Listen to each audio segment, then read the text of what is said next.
কথায় বলে catch miss তো ম্যাচ মিস। বাংলাদেশ শ্রীলঙ্কার দ্বিতীয় টেস্টের প্রথম ও দ্বিতীয় দিন বাংলাদেশ দল যেন ক্যাচ মিসের মহড়া চালালো চট্টগ্রাম জহুর আহমেদ চৌধুরী স্টেডিয়ামে।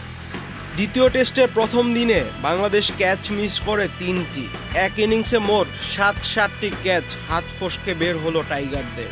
এর আগে ক্রিকেট ইতিহাসে কোনো এক ইনিংসে এতগুলো ক্যাচ মিস হয়েছে কিনা তা নিয়ে সন্দেহ রয়েছে। তবে এই দিন আরেকটা রেকর্ড করেছে শ্রীলঙ্কা।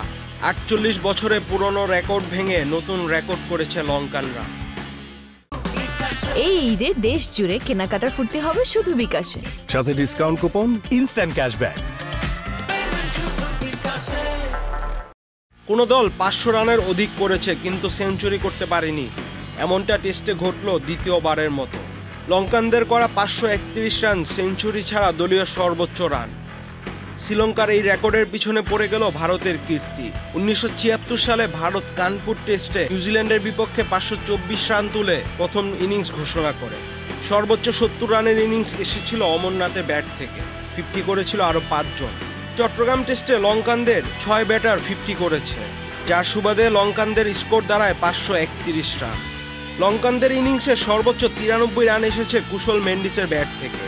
যোগ্য সঙ্গীর অভাবে ৯২ রানে অপরাজিত থাকেন কামিন্দু মেন্ডিস।